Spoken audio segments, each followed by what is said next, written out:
بسم اللہ الرحمن الرحیم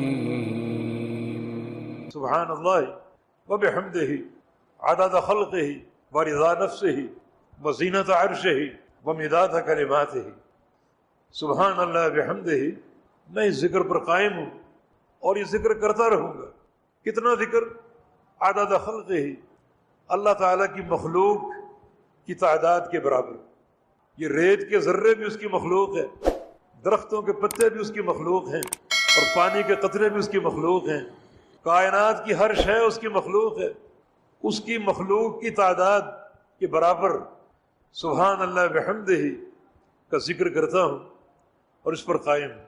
ورضا نفسہ، اتنا ذکر کرتا ہوں جو اللہ کو راضی کر دے، اللہ کو خوش کر دے۔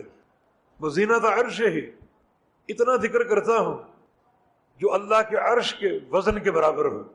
اس کے عرش سے بھاری کوئی چیز نہیں ہے، اس کے سب سے بھاری مخلوق اس کا عرش۔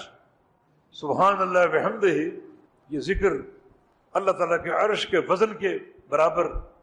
بمداد کلماتہ، اور یہ ذکر اس کے کلمات کی روشنائی اور کلمات کی سیاہی کے برابر، جو قرآن نے کہا لو ان ما فی الارض من شجرۃ اقلام، جتنے اس زمین میں درخت ہیں ان سب کی قلمیں گھڑ لی جائیں، اور پھر جتنے سمندر ان کو سیاہی بنا دیا جائے، اور اس کے برابر 7 سمندر اور آ جائیں اور اللہ کے کلمات لکھنے شروع کر دیے جائیں، یہ قلمیں گھس جائیں گی، روشنائی ختم ہو جائے گی، لکھنے والے ختم ہو جائیں گے، لیکن ما نفدت کلمات اللہ، اللہ کے کلمات ختم نہیں ہوں گے۔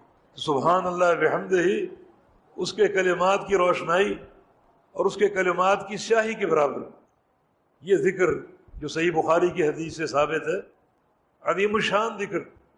ایک روز رسول اللہ صلی اللہ علیہ وسلم فجر کی نماز پڑھ کے اپنے گھر سے باہر تشریف لے گئے۔ گھر کی مسجد میں آپ کی بیوی ام المومنین جویریہ بنت حارث اللہ کا ذکر کر رہی تھی۔ جب پیارے پیغمبر واپس لوٹے، کافی دیر بعد، گھنٹوں بعد گھر تشریف لائے، تو جویریہ بنت حارث اسی مقام پر موجود تھی اور اللہ کا ذکر کر رہی تھی۔